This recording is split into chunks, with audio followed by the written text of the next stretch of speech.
বাবা কি হয়েছে রক্ত? কই মা কিছু মায়ের কাছে কিছু লুকাতে নেই বাবা, তোর অনেক প্রেশার যাচ্ছে। ছেলে হিসেবে এটা তো আমার দায়িত্ব মা, সেই দায়িত্বটাও তো ঠিকমতো পালন করতে পারছি না।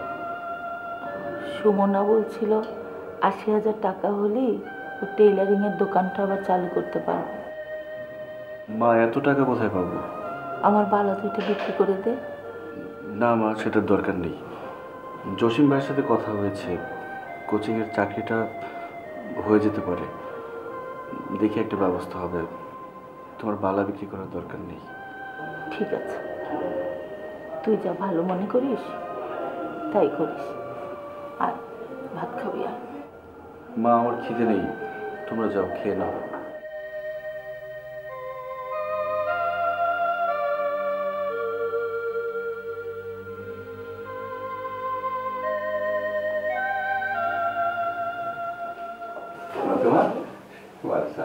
শাড়িটা ওকে পরিয়ে দেয়।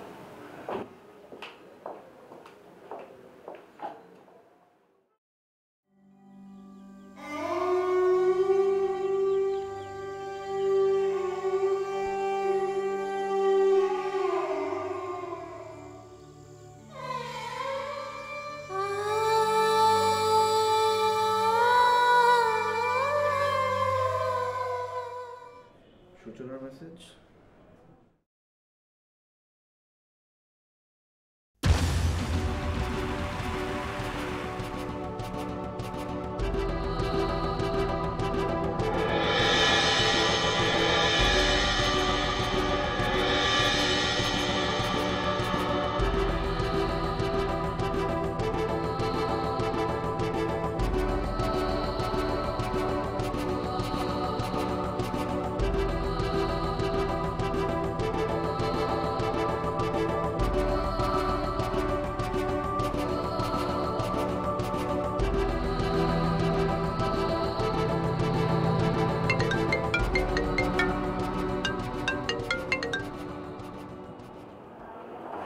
হ্যালো জসিম ভাই।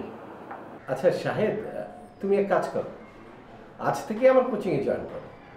জসিম ভাই, অনেক কষ্টের মধ্যেও একটা খুশির খবর দিলেন। বাবা, আমি একটা কিছু করে নিজের পায়ে দাঁড়াতে চাই। আমার মেয়েটাকে স্কুলে ভর্তি করাতে হবে। আমি আর কতদিন তোমাদের উপরে বোঝা হয়ে থাকবো? সাহেব বলছে তো টাকাটা জোগাড় করে দিবে। মা, ভাইয়ের উপরে এমনি অনেক চাপ, সে এত টাকা কোত্থেকে দিবে? সে চিন্তা তোকে করতে হবে না। আল্লাহ, কবে যে তুমি মুখ তুলে তাকাবে। আর তুমি এসব নিয়ে চিন্তা করতেছো কেন? তোর তো প্রেশার বেড়ে যাবে। সুমন, আমার এক কাপ চা দিত। ওকে বাবা, দিচ্ছি।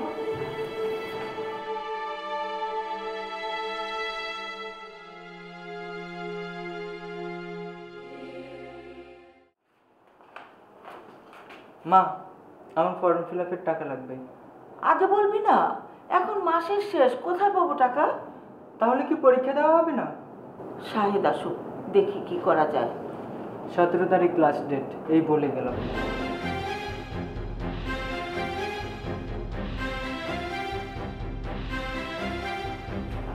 কি হলো, চাকরির ব্যবস্থা কিছু হলো? হ্যাঁ, হয়নি, তবে হয়ে যাবে। চাকরি দেওয়ার ইচ্ছে থাকলে এতদিনে হয়েছে। কি করবো বলো, চেষ্টা তো করতে হবে। বাড়িওয়ালা ভাড়ার জন্য যা তা বলে গেছে।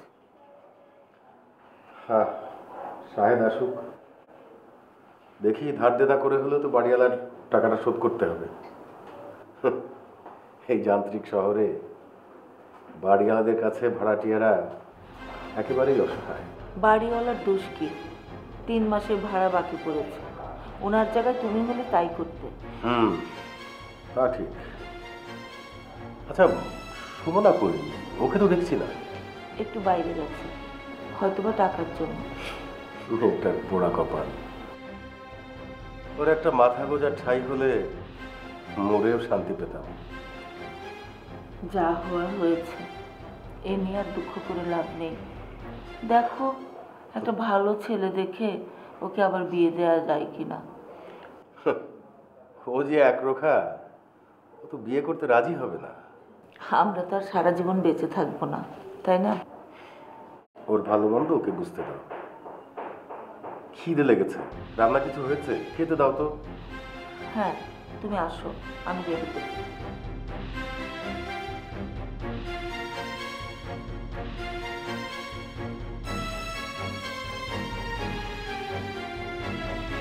আজ থেকে এই কোচিং সেন্টারের সমস্ত দায়িত্ব কিন্তু তোমার। ধন্যবাদ ভাই। এই চাকরিটা যদি আমি আগে পেতাম তাহলে প্রিয় মানুষটাকে এভাবে হারাতে হতো। শাহেদ, এটাই নিয়তি। মানুষের সব আশা পূরণ হয় না, আর সেজন্য তো জীবন থেমে থাকে না। নতুন আশা নিয়ে বাঁচতে শিখো। কিন্তু ভাই, আমি আমার যে অতীতকে হারিয়েছি, মনে হয় না নতুন করে কাউকে আপন করে নিতে পারবো। শাহেদ, তোমার মন খারাপ। চলো, একটা বিয়ের দাওয়াত আছে, ঘুরে আসি।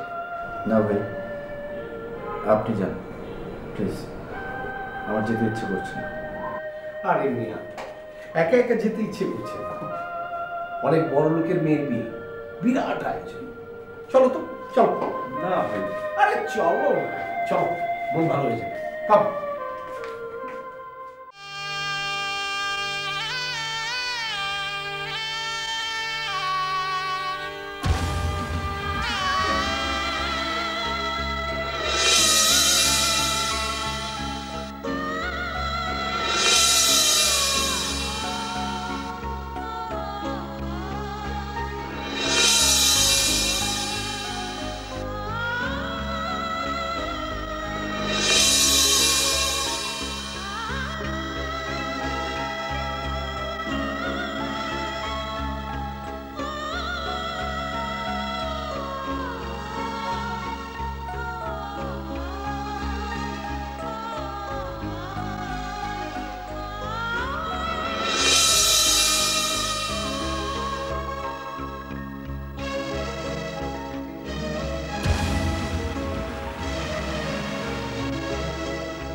জসিম ভাই,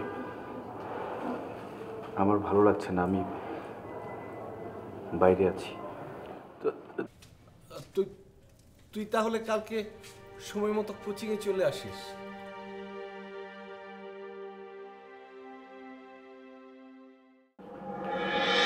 শোন, এভাবে আর কতদিন বাবার বোঝা হয়ে থাকবি? আমার প্রস্তাবটা ভেবে দেখ। না না, আমি এই ধরনের কোনো কাজ করতে পারবো না। বাবা জানতে পারলে খুবই কষ্ট পাবে। অন্য কোনো উপায় থাকলে বল না। এই ঢাকা শহরে টাকা ওড়ে, যেই ধরতে জানে সেই সাইন করে। কাজটা কিন্তু খুব গোপনীয়, বুঝলি? কেউ জানবে না। আহা, ভয় পাস নে, আমাকে দেখিস না, কোনো কিছুর অভাব নেই। আচ্ছা, আমি ভেবে দেখি, কিন্তু আমার কাজটা কি? কাজটা খুব সহজ, শুধু এক জায়গার মান অন্য জায়গায় স্থানান্তর। বাট সাবধানতা বজায় রেখে কাজটা করতে হবে। আমি কি পারবো? আহা, আমি যদি পারি তুই কেন পারবি না? টাকা কামাতে হলে পারতেই হবে। আচ্ছা, আমি ভেবে দেখি। অনেক রাত হয়েছে, কি আমার বাসায় ফিরতে হবে, বাবা টেনশন করবে। এই লাইনে সবাই সুযোগটা কিন্তু ঠিকমতো পায় না। আমি ছিলাম বলে তুই পেলি। Mind it. কালকের মধ্যে ভেবে জানা আমাকে।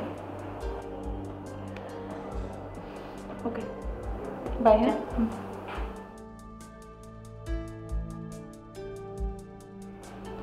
সাহেব শোন, আজকে আমার ছাত্র রাকিবকে তোর চাকরির জন্য ফোন করেছিলাম।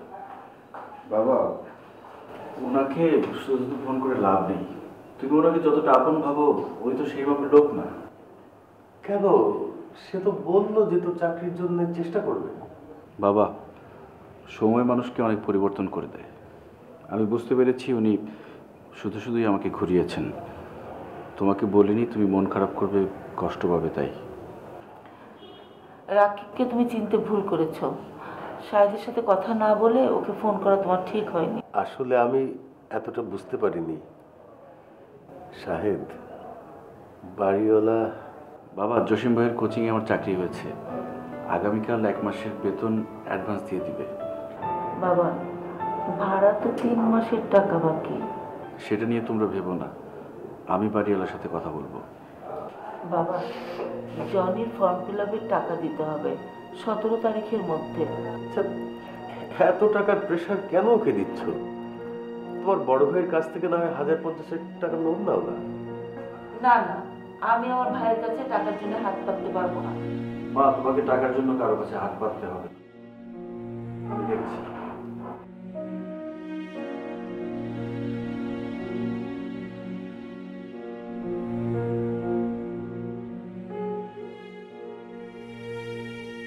সুমনা কোথায়?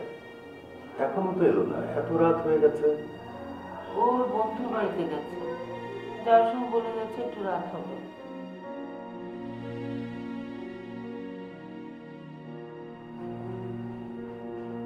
মা, মুনা কোথায়? ও তো ঘুমিয়ে গেছে। কি রে মা, চাকরির কোনো ব্যবস্থা হলো?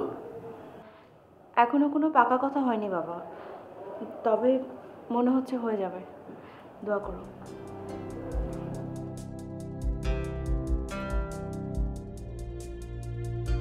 যাক, একটা খুশির খবর তো পাওয়া গেল।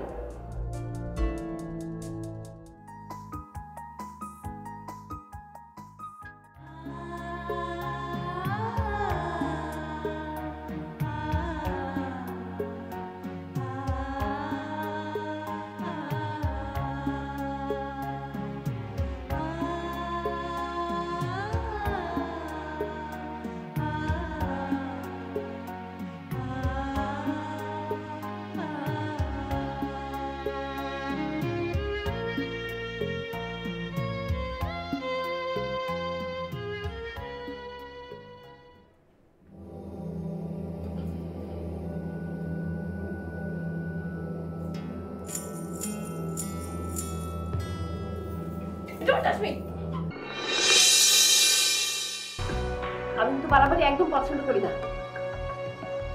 আমি যাবো মানে আমি যাবো। কি হয়েছে মা?